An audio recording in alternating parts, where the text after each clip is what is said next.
Cancheiro. Apresentação: Nicolas Wagner. Alô, guaibeiros e guaibeiras! Está começando a 16ª edição do Cancheiro, programa aqui da Rádio Guaíba, destinado exclusivamente ao futebol do interior gaúcho. Na edição de hoje, teremos uma entrevista exclusiva com o Júnior Viçosa, ele mesmo, centroavante, ex-grêmio, que foi anunciado pelo Lajadense para a disputa da divisão de acesso, que começa no início de agosto. E o Viçosa não é a única contratação de impacto que chama atenção nessa divisão de acesso. Vamos falar sobre outra também aqui dentro do programa, além, é claro, de atualizar a situação das equipes gaúchas nas divisões nacionais e também falar sobre a final da Copa FGF. Tudo isso no FM 101.3, no site guaiba.com.br, nos aplicativos de rádio, e depois o programa fica à disposição para ouvir a qualquer momento no Spotify, no Deezer e no YouTube. O Cancheiro que conta com a minha apresentação, eu sou Nicolas Wagner, na edição Jefferson Gomes. Lembrando que a Rádio Guaíba conta com a coordenação de esportes do Rafael Pfeiffer, a gerência de jornalismo e esporte do Rafael Sequim e a direção do Claudinei Girotti.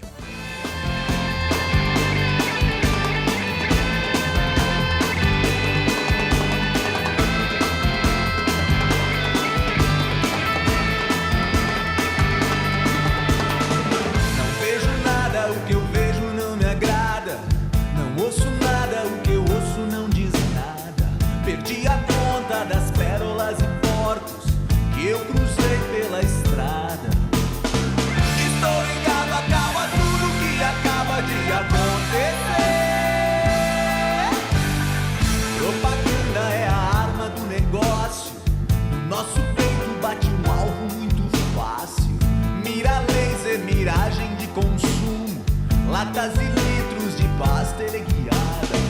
Estou ligado, acaba tudo que eles têm pra oferecer. O céu é só uma promessa, eu tenho pressa, vamos nessa direção. Atrás do sol que nos aqueça, minha cabeça não aguenta mais. O céu é só uma promessa, eu tenho pressa, vamos nessa.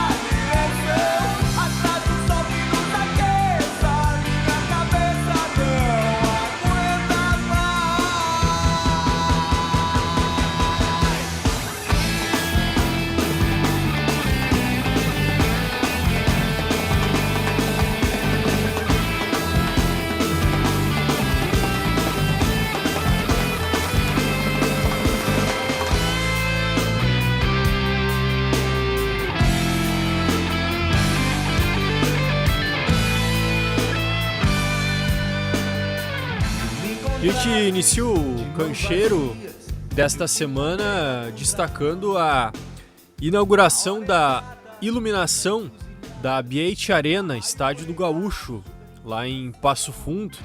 Na última quinta-feira teve a inauguração oficial com o jogo noturno do Gaúcho contra o Ipiranga, amistoso, que terminou com vitória do Canarinho pelo placar de 2-1. Vini Charopem e Marcelinho marcaram os gols do Ipiranga. O João Felipe marcou o gol do Gaúcho. O Gaúcho que se prepara para o início da divisão de acesso, enquanto o Ipiranga aproveitou que neste final de semana não tem jogo pela Série C do Campeonato Brasileiro e utilizou o amistoso principalmente para dar rodagem para alguns atletas que não têm atuado tanto no Brasileirão. Na Série C, o Ipiranga perdeu na última rodada, né? Na 14ª rodada acabou sendo derrotado por 2-1 para o Maranhão, fora de casa. E a gente pode conferir a avaliação do técnico Gabardo Júnior sobre essa derrota que o Canarinho sofreu na Série C do Campeonato Brasileiro. Bom, um pouco chateado com a derrota, obviamente. A gente queria buscar os 3 pontos. Eu acho que a gente fez um primeiro tempo muito abaixo do que a gente vinha apresentando na competição. No intervalo a gente tentou corrigir, arrumar o que precisava ser arrumado, voltamos né, equilibrando o jogo, conseguimos um empate na segunda etapa e depois num detalhe, uma falha nossa de posicionamento, a gente acabou tomando o segundo gol num pênalti, né, achei um pouco duvidoso, mas faz parte do campeonato. Né, agora é trabalhar, não tem como lamentar, a gente tem 15 dias agora para trabalhar até o próximo jogo, jogamos 2 partidas em casa, né, contar com o apoio do torcedor, né, e trabalhar forte para buscar essas vitórias. Inclusive, substituições ali logo no segundo tempo, né, 2 e logo depois com 17 minutos mais 2, né, colocar um panorama também para o pessoal do que o senhor achou depois das substituições, o porquê e como que se desenvolveu, né, ao longo do jogo. Eu acho que os atletas que entraram bem, né, a gente conseguiu reter um pouquinho a bola mais no campo ofensivo, né, o pessoal que entrou por dentro também no meio campo movimentou bem a bola. Eu acho que as substituições foram corretas, a gente achou que no momento tinha que fazer aquelas trocas, né? Infelizmente a gente fez o gol de empate, estava no momento melhor na partida e sofremos o segundo gol, né? Mas agora não adianta lamentar, agora é trabalhar forte esses 15 dias para conquistar os pontos em casa. Uma avaliação também sobre o Alex na primeira partida dele, entrou ali, fez o papel, teve boas chances também, né? Uma avaliação desse jogador também que ainda está conhecendo o elenco, né? Acho que ele foi bem dentro das possibilidades, né? Ele foi acionado 2 vezes, cabeçou 2 bolas na área, conseguiu reter um pouquinho mais a bola na frente, né? Mas ele ainda tá trabalhando, tá começando a trabalhar com a gente, ele fez 2 ou 3 treinos só com o grupo, né? Eu acho que agora com essa parada, com esse tempo de trabalho, ele vai evoluir e com certeza vai nos ajudar muito na competição. Tá certo, professor. Mais alguma coisa para destacar? Não, acho que agora é mudar a chave, né? A derrota já aconteceu, não adianta lamentar. Agora é trabalhar, lamber as feridas e conquistar os 3 pontos no próximo jogo. Tá aí o Gabardo Júnior, técnico do Ipiranga, falando depois da derrota por 2-1 para o Maranhão, fora de casa pela Série C. O Caxias, também nessa 14ª rodada, ficou no empate em 0-0 com o Floresta, no Centenário. Caxias que teve várias oportunidades, teve bastante volume de jogo, mas não conseguiu ser efetivo e ficou apenas no empate. Nessa semana que passou, o Caxias apresentou um reforço para a reta final da Série C, que é o atacante de lado Dentinho, jogador com passagens por equipes aí de Série B, Série C de Campeonato Brasileiro, estava por último no Guarani, em que trabalhou com o atual executivo de futebol do Caxias, Farney Coelho. Ele foi decisivo para a contratação do Dentinho, assim como o técnico Marcelo Cabo, que havia trabalhado com o Dentinho no Brusque. Vamos ouvir o que o Dentinho falou nessa chegada ao Caxias. Muito feliz de estar aqui no Caxias, é óbvio que tive outras propostas, mas a melhor que eu escolhi foi a do Caxias, né? E estou muito feliz, cara, de estar aqui. Como o Farney falou, a gente já se conhece, trabalhei já com o Cabo também, junto com o Gabriel, né? E com outros atletas também, já estou me sentindo em casa, então muito feliz com a minha escolha, acredito de estar aqui e ajudar o Caxias a conquistar todos os objetivos. O quanto ajuda já ter conhecimento do trabalho do Cabo, né? O que tu pode falar sobre esse profissional com quem tu já trabalhou? Cara, o Cabo junto ao Gabriel, cara, são excelentes pessoas. Tive a experiência de trabalhar com eles em Brusque. Eu acho que a confiança que ele passa pro grupo, pro elenco, né? E aprendi muito com eles e hoje estar trabalhando novamente com eles aqui é um ponto importante. Fico muito feliz, acredito que eu já consigo encaixar no jogo dele, até por conhecer ele, também me conhecer as minhas características. E junto aos outros atletas também que eu já trabalhei, né? Como eu falei, desde a minha chegada aqui fui muito bem recebido por todos, né? Então acho que isso facilita também para me chegar, já se enturmar com a galera e trabalhar com confiança no dia a dia, para estar apto no dia do jogo e trabalhar com confiança.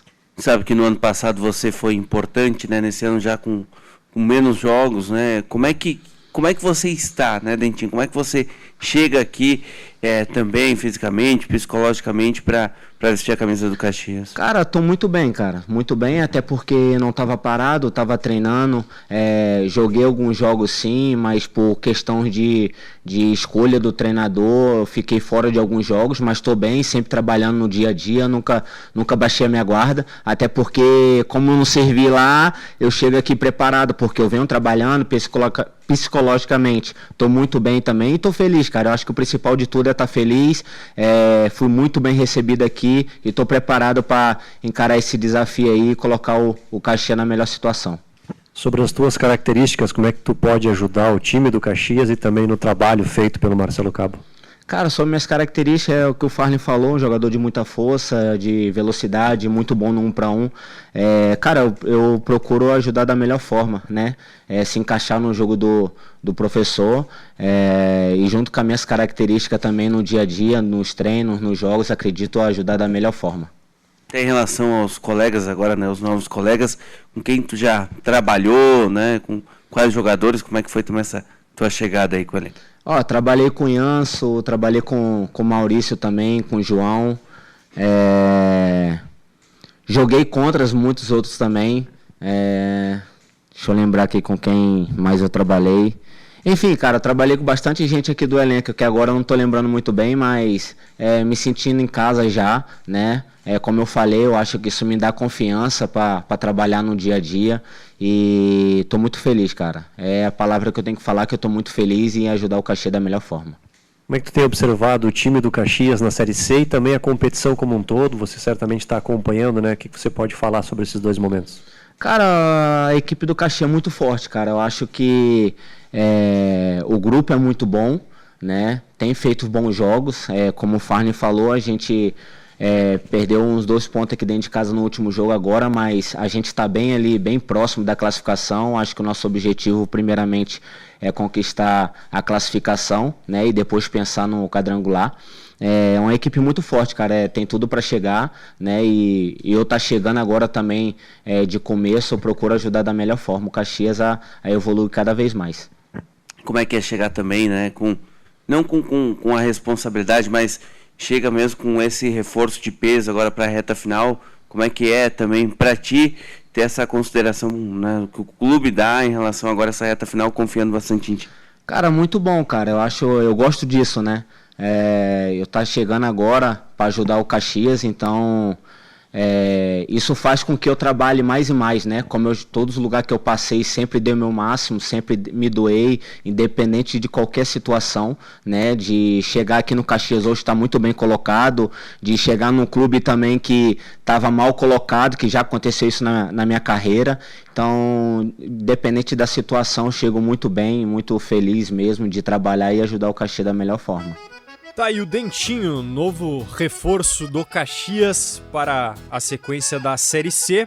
O Grenac volta a campo apenas no próximo final de semana, né? Neste final de semana agora não tem rodada da Série C, mas pela 15ª rodada, no domingo da semana que vem, dia 26, às 6h30 da noite, o Caxias recebe o Botafogo da Paraíba, no Centenário. Já o Ipiranga joga também no domingo, mas um pouco antes, às 4 da tarde, recebe o Barra de Santa Catarina no Colosso da Lagoa, em Erechim. O Caxias é o 9º colocado com 21 pontos e o Ipiranga é o 12º com 18. Os dois times, portanto, fora da zona de classificação para a próxima fase, classificam-se para os quadrangulares decisivos. As 8 melhores equipes dessa fase classificatória da Série C do Campeonato Brasileiro.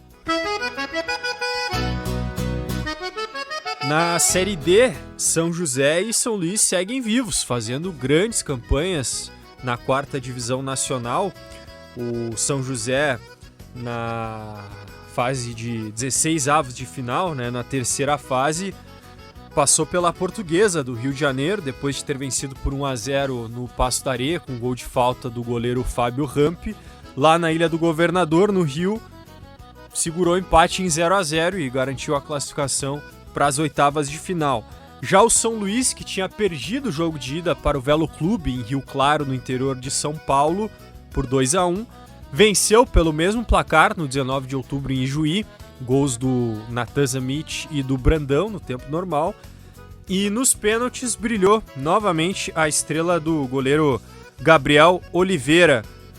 Pegou uma cobrança, o São Luís foi perfeito, 100% de aproveitamento nas suas batidas e com isso venceu por 5-3 nos pênaltis, se classificando para as 8avas de final da Série D.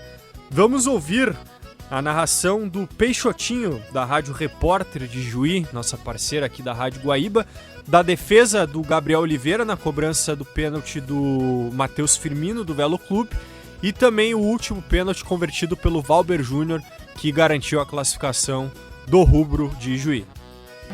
Vem Firmino vai para a cobrança, camisa 10 da equipe do Velo Clube. Vem Firmino para a bola, tá chamando a atenção o goleiro Gabriel Oliveira.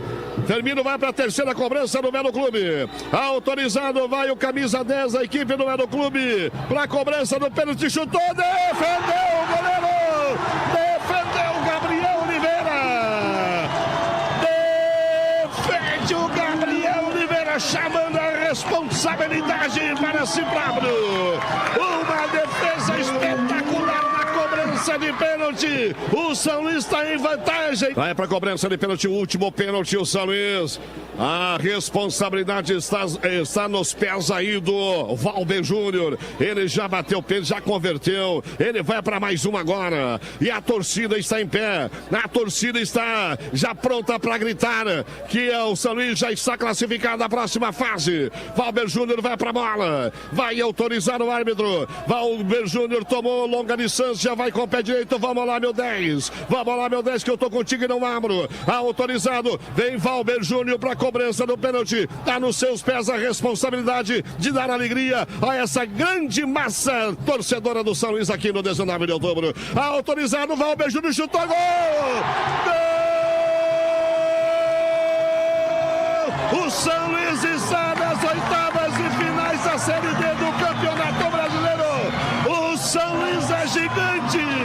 O São Luís é guerreiro. O São Luís é um time de campeões. O São Luís é um time de craques e muita responsabilidade. Parabéns aos jogadores, parabéns à comissão técnica, parabéns à diretoria, parabéns aos torcedores que vieram em grande número. É alegria total, é uma festa generalizada aqui na Baixada. O São Luís ganha dos pênaltis do Velo Clube, está nas oitavas de final do Campeonato Brasileiro. Tá aí, Peixotinho, da Rádio Repórter de Juí, narrando os pênaltis que classificaram o São Luís para as oitavas de final da Série D. O Gabriel Oliveira, que a gente ouviu aí, defendendo o pênalti do Matheus Firmino, ele chegou à marca de 7 pênaltis defendidos nesta temporada. Ele é o líder nesse quesito no futebol brasileiro. Nenhum goleiro pegou mais pênaltis que o Gabriel em 2026 no Brasil. O Gabriel, que tinha pegado 3 pênaltis contra o Caxias na disputa da Taça Farroupilha no Campeonato Gaúcho, pegou 3 pênaltis também na classificação anterior do São Luís na Série D do Campeonato Brasileiro contra o Blumenau, e agora com esse pênalti defendido diante do Velo Clube chegou a 7 nesta temporada. Está à frente, por exemplo, do Hugo Souza, goleiro do Corinthians, que é conhecido por ser pegador de pênaltis. E a gente pode ouvir também o técnico do São Luís, Paulo Henrique Marques, responsável por essa grande campanha na Série D. Ele está avaliando essa classificação diante do Velo Clube no jogo da volta em Ijuí. Eu acho que nós fizemos no primeiro tempo o melhor disparado do campeonato, né? Um modelo muito bem executado, tudo aquilo que a gente planejou, a gente queria fazer o jogo como a gente fez e conseguiu fazer. E o segundo tempo aí já muda um pouco, né? O adversário já entendeu o jogo, já foi pro intervalo, já entendeu o jogo e aí foi melhor e o jogo ficou muita trocação, né? Daí não ficou legal para nós. Mas que bom que a gente conseguiu, logo depois de ter tomado o gol, acho que não sei quantos minutos, já fazer o segundo e depois aí ficamos um bom tempo com um a mais, né? Que poderíamos, mas o jogo principalmente era para ter matado no primeiro tempo, né? Pelas situações, a última bola do primeiro tempo, um goleiro com um atacante nosso, né? E não matamos, mas era para ser assim e a gente passou. Paulo, uma boa noite, parabéns pela classificação. Bem, você tem uma série de variações que você utiliza em treinos e também em jogos. Eu gostaria de entender hoje por que você optou pela ausência do centroavante e colocar os dois atacantes, o Natan, juntamente com o Thiago, para fazer essa correria, esse esquenta na defesa do Velo Clube. Foi uma tática usada, né? A gente achou que não foi legal lá em São Paulo, né? A gente não conseguiu agrediu muito pouco o adversário, né? E eu acho que a gente confundiu eles um pouco com esses dois jogadores movediças na frente, né? E deu muito certo, como eu falei. Aquilo que a gente planejou deu muito certo. Só faltou um gol a mais no primeiro tempo, que eu acho que seria um pouco mais justo. Para professor Paulo, parabéns pela classificação mais uma vez, né? E você está se notabilizando como expert em mata-matas, né? Porque você tem bons números em mata-matas com o Esporte Clube São Luís. Questionar para você sobre a competitividade, né? Porque a gente tem observado bastante jogadores com gana, com atitude, com apetite, né? Competindo, né? E isso tem sido uma marca dos seus times, né? Embora demorou um pouquinho para engrenar e agora chegando numa reta decisiva aí. Mas demora um pouco também, porque a gente mudou totalmente, né? No final do gauchão, quando aí tu tá encontrando um jeito, tá encontrando um time, daí mudou tudo, né? E fomos mudando ainda no decorrer do campeonato, tanto é que a gente, cada semana tá chegando jogador novo, né? E a semana a gente espera que chegue pelo menos mais um ou dois, né? Porque a gente tá perdendo também, né? Hoje a gente perdeu dois, né? Que é o Lucas Huck e o Arlan suspenso, né? Então, mas é o jogador entender e estão fazendo, né, cara? E a gente tá trabalhando para ter um time muito proativo, um time que marca e quando está abaixo ele transita muito rápido para frente, e quando está no campo do adversário aí muda um pouco, a gente tem que trocar bola, trocar passe, trocar corredor. E estamos conseguindo, que bom. O primeiro tempo foi fantástico, né, cara? Eu fazia muito tempo que uma equipe minha não jogava tão bem como jogou no primeiro tempo. Queria que você falasse sobre o Lucas Ian e principalmente do Natan, que virou teu titular, que é um jogador de movimentação, que tem dado a resposta. O Lucas eu já conhecia, né? Tanto que eu cheguei aqui no São Luís, no segundo jogo já passei ele para titular, né? O primeiro foi o time que tinha jogando lá no Grêmio, que a gente fez um treino só para jogar contra o Grêmio. Daí no segundo eu tive 3 ou 4 dias para treinar. Aí já coloquei. É um cara que eu conheço, né, cara? Tem um potencial muito grande. Ele e o Márcio são nossos ponteiros, né? São eles que cruzam a bola. Porque é como a gente trabalha, né? Se você vier aqui pegar um dia que a gente tá treinando só o modelo, é eles que fazem os cruzamentos, né? Ele e o Márcio e o Isaldo por um lado, o Bolt e o Lucas pelo outro lado. E qual era a outra pergunta? O Natan. O Natan é uma grata surpresa, né? É um jogador que, pelo salário que a gente tá pagando, né? E pelo que ganhava, chegou para nos ajudar e hoje se tornou titular, pelo que ele está fazendo, né? Pelo que ele está entregando no campo, né? E assim, ninguém é titular. Eu sempre digo para eles, gente, o Marco até o jogo passado era titular, hoje ficou no banco. O próximo jogo muito provavelmente vai começar o jogo.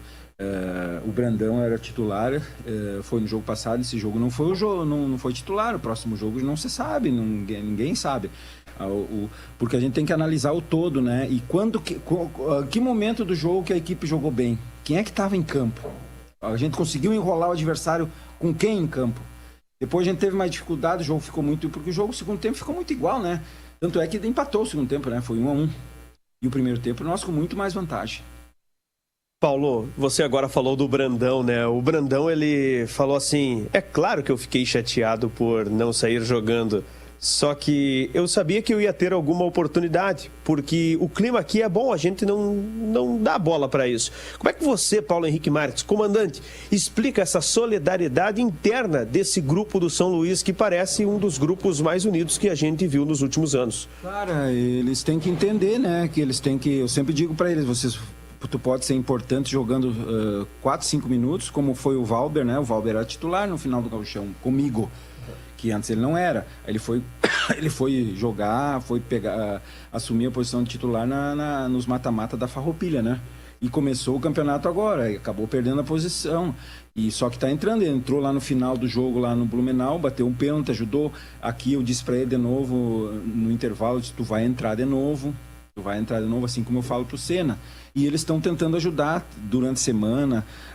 Esse de ficar beiçudinho, mas tem que treinar. Pode ficar beiçudo, mas tem que treinar. E quando entrar, tem que dar a resposta, né? Porque senão a conta chega. né? E é o que eles estão fazendo, estão treinando, é um grupo muito legal, cara. Realmente é um grupo muito legal que a gente tem aqui. Bom, professor, queria que você explicasse sobre essa situação dos 3 volantes, né? O São Luís estava jogando com o Hulk, o Escuro e o Wesley Gaúcho, né? E para mim, pelo menos, teve boas performances, né? Hoje você optou por colocar o Vidmar ali no lugar do Guilherme Escuro, que estava lesionado. Queria que você explicasse, né? O que te pareceu com o tradicional 4-4-2, né? Em tese, né? Sim. Queria que você explicasse sobre a mudança de tática. Mas assim, o sistema e o modelo não mudou, né, Alex? Porque a única coisa que a gente mudou foi inverter o lado do Wesley. O Wesley com o Escuro, que a gente joga com um tripézinho no meio campo, com o Hulk é o último, a ponta da pirâmide, né?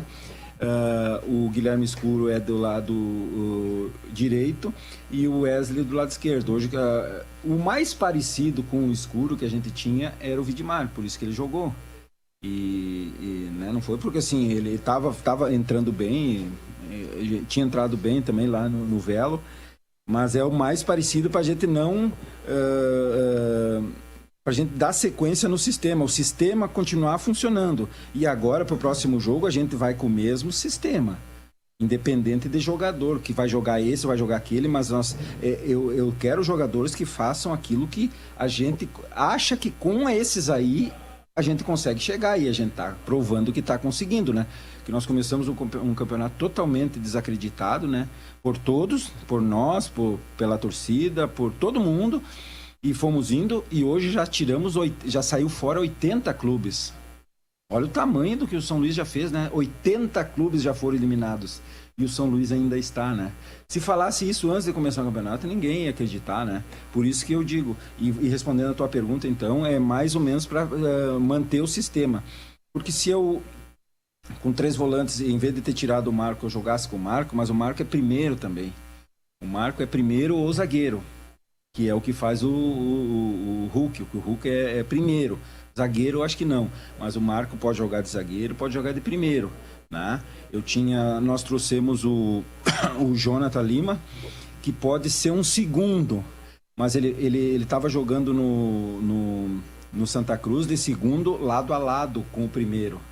Não é assim como nós jogamos, né? Um cara que tem que ir lá se apresentar na frente, dar passe, entrar na área quando ele é o lado contrário, né? Então, por isso que a gente descartou ele também, por ele estar muito tempo sem fazer e trabalhar nesse tipo de modelo de jogo, né? Porque muitos clubes utilizam 2 volantes, né? Que é o que começou o jogo, o Velo, né? E outros é como nós. O primeiro volante é só um.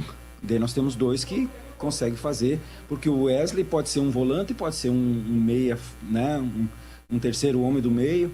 Então, por isso, e por isso o Vidmar era o cara que mais se enquadrava na falta do Guilherme Escuro. Dá pra dizer que aquela sacudida, aquela frase que você disse, a gente precisa dar remédio para quem está doente, trouxe um resultado positivo no final das contas? Porque assim, né, cara, as pessoas querem te abraçar quando tu ganha. Quando tu ganha, cara, quase que não precisa, né, Alex e Gabriel? Porque aí tu ganhou, cara, né? Não muda nada tu vir aqui me dizer, parabéns. Eu preciso de você chegar e encostar em mim, é quando eu perco, quando eu tô triste, quando eu tô assim, não sei o que eu posso fazer para melhorar, né? Porque às vezes tu faz tudo certo no jogo e perde. Não é só porque tu errou, é porque o adversário é melhor. E agora a gente tem que ter os pés bem no chão, que agora, dependendo de quem a gente vai enfrentar, qualquer um pode chegar. O CSA até esses dias jogou a Série A do Brasileiro, entendeu? Só que a gente tem chance também. Então, por isso que as pessoas precisam entender que tu não tá jogando contra ninguém, né? Às vezes os caras te dizem assim, recuou. Às vezes não é eu que recuei, é o time do adversário que me botou para trás, porque ele tem qualidade também. Paulo Henrique Marques, técnico do São Luís, destacando aí a campanha na Série D do Campeonato Brasileiro. São Luís que nas oitavas de final enfrenta o CSA com o jogo de ida em Ijuí neste domingo, 11 horas da manhã, no 19 de outubro. Já o São José pega o 13 da Paraíba nas oitavas de final da Série D, lembrando que sobem 6 neste ano. Então os gaúchos eles têm que passar essa fase de oitavas de final. Chegando nas quartas de final, eles vão ter 2 chances de subir. Se classificarem direto para as semifinais, já garantem o acesso. Se forem eliminados nas quartas de final, aí vão jogar playoffs para decidir as outras 2 equipes que sobem. Então vamos torcer aí pelos gaúchos nessa fase de oitavas de final da Série D. Enquanto isso, a Copa FGF, o Troféu Dunga, que dá a vaga para a Série D do ano que vem, está na sua final. E no jogo de ida, o Gramadense venceu o Brasil de Pelotas por 1-0.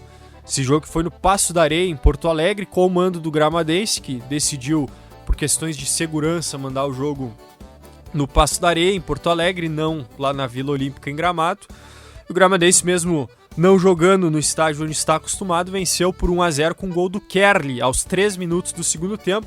A gente ouve a narração desse gol com o Luiz Soares, da Gramado TV. Olha o Gramadense chegando ali pro Rian, quem sabe agora, tentava a metida de bola do ponto futuro, pegou na zaga, voltou pro Gramadense, o cruzamento, olha o gol, olha o gol, olha o gol, olha o gol, gol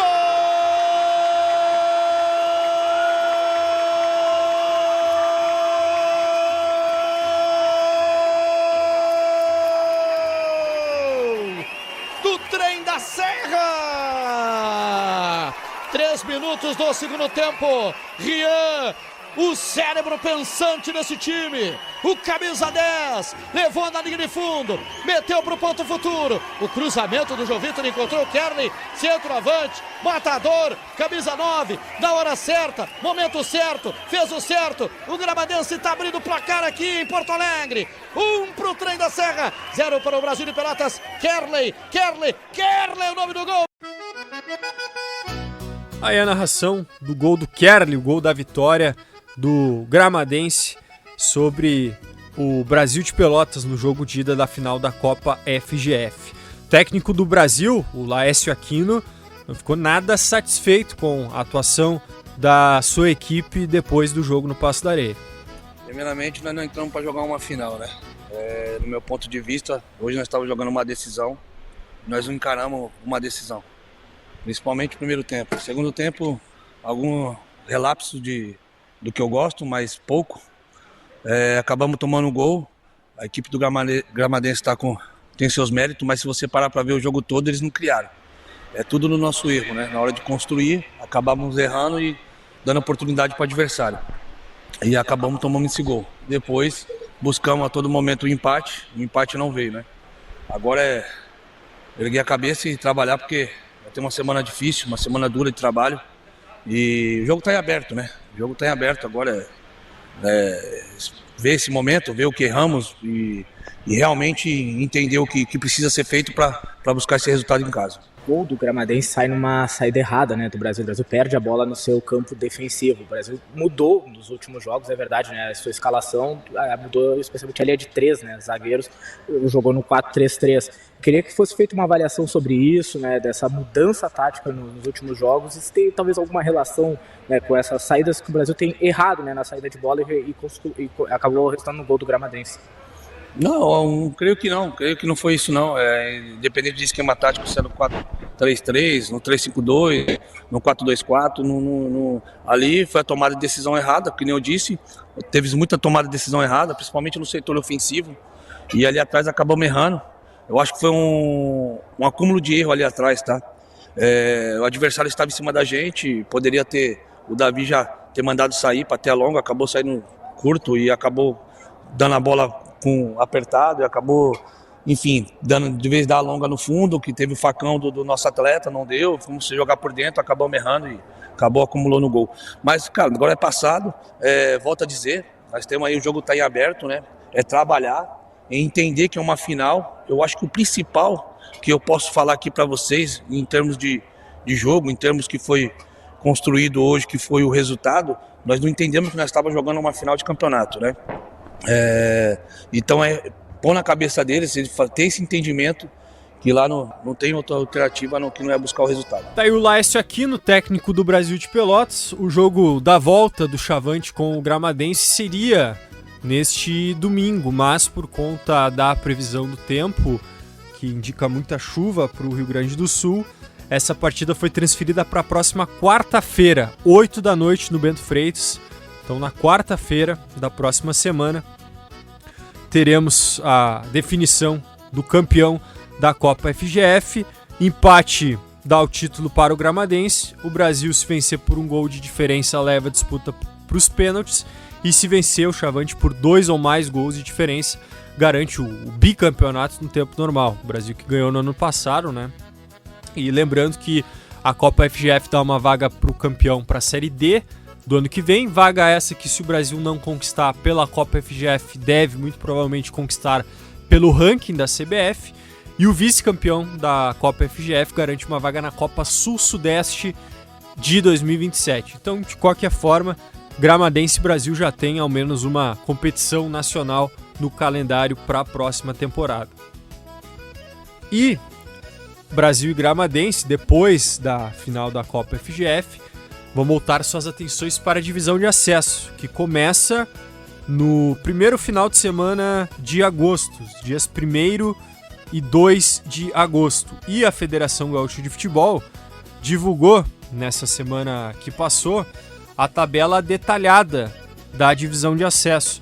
A gente pode trazer aqui os jogos da primeira rodada, como eu disse, no primeiro final de semana de agosto. Tá chegando a nossa divisão de acesso, a Segundona Gaúcha.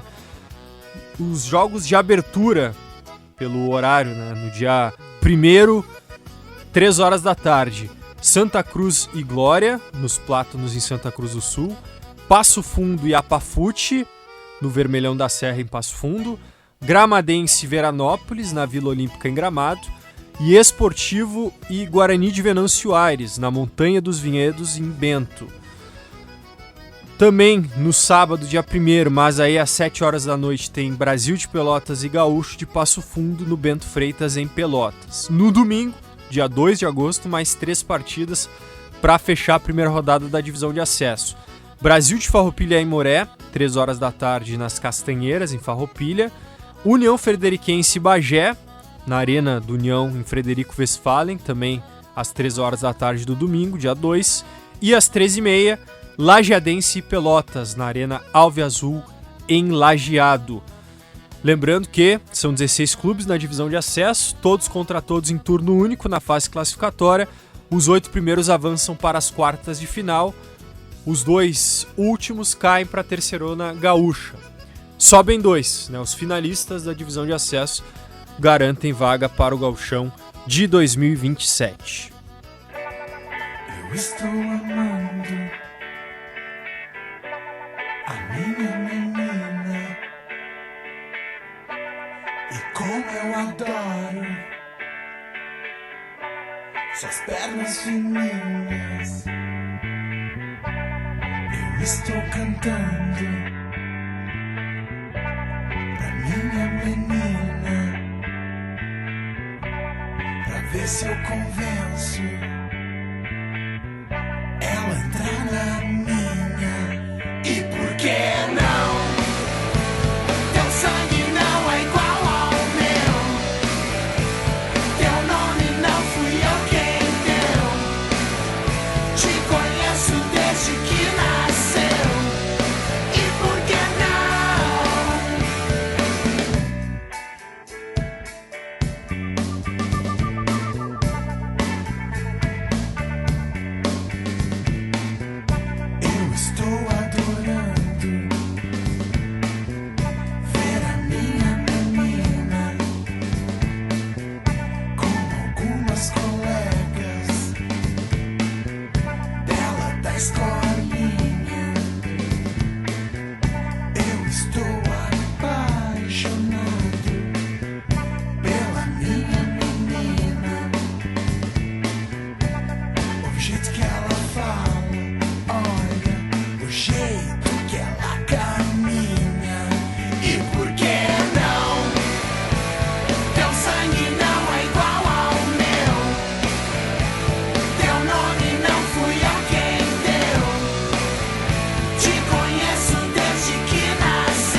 Te conheço desde que nasceu.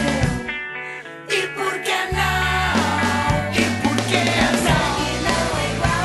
Teu sangue não é igual ao meu. Teu nome não fui eu quem deu. Te conheço desde que nasceu. E por que não? E por que não? E por que não? Fui eu quem deu. E por que não? Desde que nasceu. E por que não? E por que não? E por que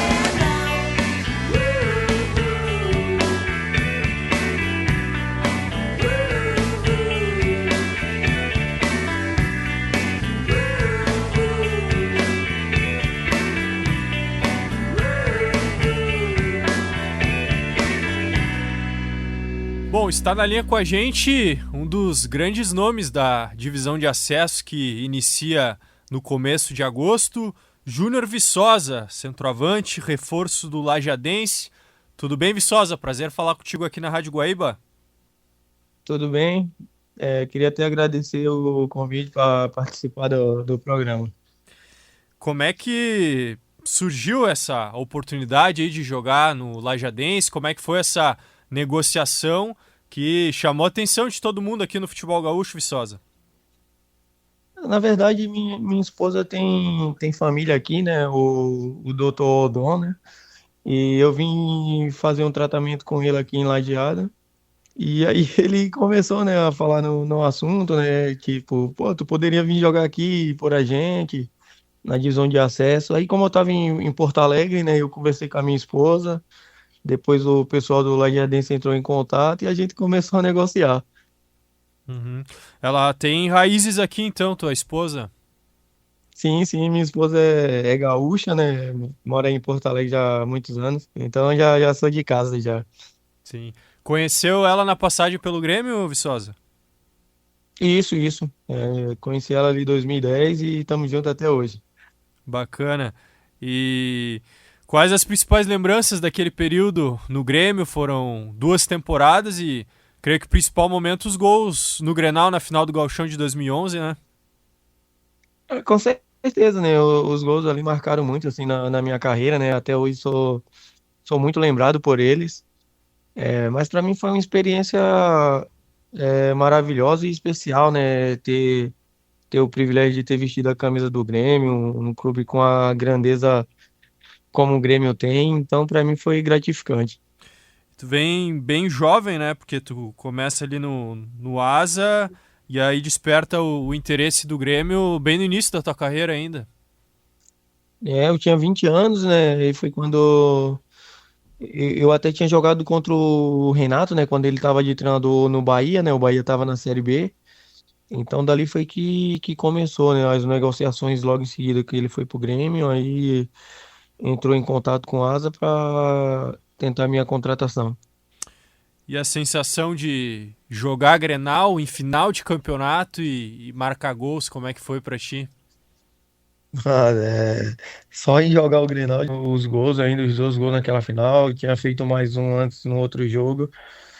Para mim foi um divisor de águas assim na minha carreira, né? Essa passagem pelo Grêmio, ter feito os gols no Grenal, acho que ajudou bastante para mim ter sequência na minha carreira. Sim, depois tu roda por vários clubes e teve uma outra passagem aqui pelo Rio Grande do Sul, que foi no Brasil de Pelotas em 2021, né, Viçosa? Como é que foi esse período no Chavante? Lá não foi muito legal, né? Foi logo ali a época do Covid, né? Tudo, e eu tava vindo da Bolívia, né? E quando eu vim pra cá, o meu empresário tinha, tinha me falado, né? Que o Brasil tinha interesse na minha contratação, tudo. Na época eu olhei o clube que tava e vi que era um grupo muito jovem, né? Para disputar uma Série B. Até falei e disse, ó, se tiver outras contratações, eu acho que pode dar certo, mas com ele que tem para jogar uma Série B vai ser muito difícil. Era muitos jogadores jovens e jogadores que não tinha nem jogos como profissionais ainda. Tanto que foi um ano muito difícil lá para a equipe do Brasil. Pois é, e tu destacou, foi no meio ali da pandemia, da Covid-19, tu não teve a oportunidade de jogar diante da torcida Chavante, que é muito apaixonada, né, Viçosa? Pois é, e ainda tinha isso, né? Eu já tinha jogado lá contra, né, várias vezes já, principalmente na Série B, tudo, quando eu atuava pelo Goiás, pelo Atlético Goianiense e até pelo América Mineiro, né? Então já conhecia a força da torcida, tudo, mas foi um ano atípico, né, por causa do Covid e tudo, então infelizmente foi um ano que a gente não esperava assim lá. Pena. E depois, muitas temporadas no Asa, né? Foram 5 temporadas por lá. E o que te fez agora terminar esse ciclo no Asa e vir para um novo desafio de novo aqui no futebol gaúcho, além dessa questão familiar que tu citou antes, né, Viçosa? Eu tava há 5 anos, né? Lá eu voltei no momento que o Asa tava precisando muito, né? Então eu voltei por amor ao clube, por gratidão, porque foi o clube que tinha abrido as portas para mim, né? No cenário do futebol. Então voltei para ajudar, saí de lá, saí de cabeça erguida já, né? Porque fui para ajudar e o clube está em outro patamar hoje, né? Em questão de estrutura. O clube tinha 12, 15 anos que não chegava numa final, já vem em 5 finais seguidas chegando. O clube hoje disputa a Série D e sempre é um clube que entra forte na competição. Eu acho que o que eu fui para fazer lá, que era para tentar ajudar o clube ganhar o respeito de novo, principalmente lá em Alagoas. Então eu optei, junto com a diretoria, a gente fez um acordo e eu rescindi meu contrato. E tu não joga desde fevereiro por conta de uma lesão no tornozelo, né, Viçosa? Já tá plenamente recuperado? Já sim, porque quando eu saí do Asa eu já estava no processo de transição já, né? Já vinha fazendo os trabalhos de transição. Aí agora eu cheguei em Porto Alegre, aí estava fazendo trabalho à parte, né? Até indo na fisioterapia também, tudo, fazendo tudo certinho. Aqui eu já comecei os treinos já, tô bem. Tem mais uns dias aí para entrar em forma e começar o campeonato bem. Bacana. E quais tuas primeiras impressões sobre o Lajadense, sobre a cidade de Lajeado também? Eu tô há 3 dias aqui, né? É uma cidade que eu já conhecia, né? Por vir aqui, às vezes, como minha esposa tem família, eu já conhecia. Fiquei até bem feliz, né? De ver a cidade do jeito que tá agora, depois da tragédia que aconteceu, assim, a cidade se ergueu bem. E o clube eu tô bem feliz, né? Um clube foi bem recebido aqui pelo pessoal, a diretoria, o professor Serginho, né, também, e os meus companheiros de clube também, fui bem recepcionado, então tô bem feliz e bem confiante para começar o campeonato. O Lajadense, Viçosa, nos últimos anos aí tem se caracterizado por ter um investimento mais baixo na divisão de acesso e apostar, por consequência, em muitos jogadores jovens. Então, tu chega como uma referência para essa gurizada, eu imagino. Sim, o pessoal aqui até me falou, né, que ele já vem de uns anos sempre apostando na juventude. Esse ano que eles mesclaram um pouco aqui, né, com jogadores mais experientes, tem o Júlio, tem o Kevin Zagueiro, o goleiro Railson também, agora com a minha chegada também, né, pra gente poder ajudar os mais novos também e fazer uma mescla boa para que possa dar certo no campeonato.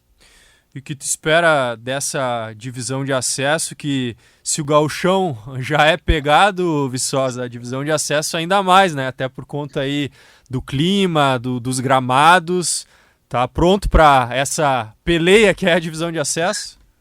Pois é. Já eu tô pronto, né? Tô pronto sim. Como eu moro praticamente no sul, né? Agora já sei a dificuldade que é, a questão do clima, dos campos. Eu já sei que o futebol gaúcho é um futebol de muita força, contato. Então já venho me preparando já para estar bem. E dificuldades a gente vai ter em qualquer lugar, né? Mas aqui eu vou trabalhar forte para que as coisas possam acontecer positivas. E o que eles te passaram em termos de objetivos aí nessa competição, até pelo investimento não ser dos maiores, dá, apesar disso, para brigar pelo acesso, no teu entendimento? O presidente tá bem confiante, né, esse ano. Ele ele mesmo já tinha comentado que o orçamento da nossa equipe não é um dos maiores, né? Mas com as contratações que ele fez esse ano, ele acha que a gente tem plenas condições de brigar por acesso, né? Nos últimos anos, sem investir tanto, teve alguns anos aí que o clube chegou perto. Então, com alguns jogadores mais experientes, a gente está bem confiante para fazer uma boa divisão de acesso e buscar esse acesso aí para a equipe do Lajeadense. Legal. Júnior Viçosa, obrigado por conversar com a gente aqui na Rádio Guaíba. Bem-vindo de volta ao Rio Grande do Sul e que tenha sucesso aí com a camisa do Lajeadense nessa divisão de acesso. A gente vai estar acompanhando. Eu que agradeço e muito obrigado a vocês pelo convite. E sempre que precisar, eu estou à disposição. Um abração e fique com Deus. Tá aí, Júnior Viçosa, centroavante, ex-Grêmio, ex-Brasil de Pelotas, contratado pelo Lajeadense para a disputa da divisão de acesso. E o Viçosa não é a única contratação que chama atenção nessa divisão de acesso.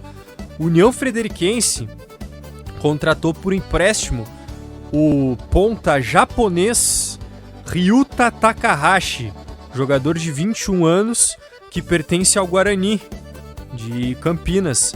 Ele vem por empréstimo para o União Frederiquense para disputar a divisão de acesso. O Ryuta Takahashi, que jogou em alguns clubes japoneses, como o Gamba Osaka, antes de vir para o Brasil jogar no Guarani, foi emprestado pelo Guarani antes do União Frederiquense para o Pouso Alegre, por quem disputou a Série D do Campeonato Brasileiro deste ano. E chama atenção a altura do Takahashi, apenas 1,56 m. Estou curioso para ver como ele vai se sair nessa divisão de acesso, que é marcada por ser muito física, muito brigada, jogos pegados, gramados às vezes não nas melhores condições. Vamos ver se o japonês vai conseguir se criar aqui no nosso futebol do interior gaúcho.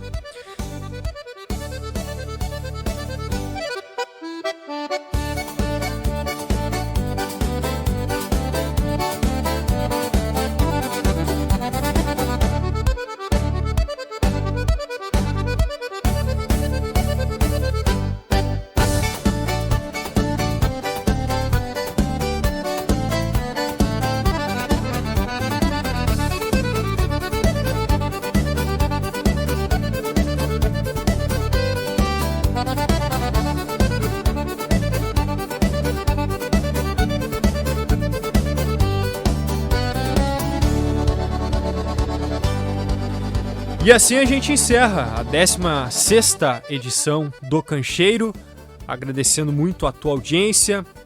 Se tiver alguma crítica, algum elogio, alguma sugestão de pauta, pode fazer pelas redes sociais da Rádio Guaíba, do Guaíba Esporte e pelo WhatsApp 519-9388-7532.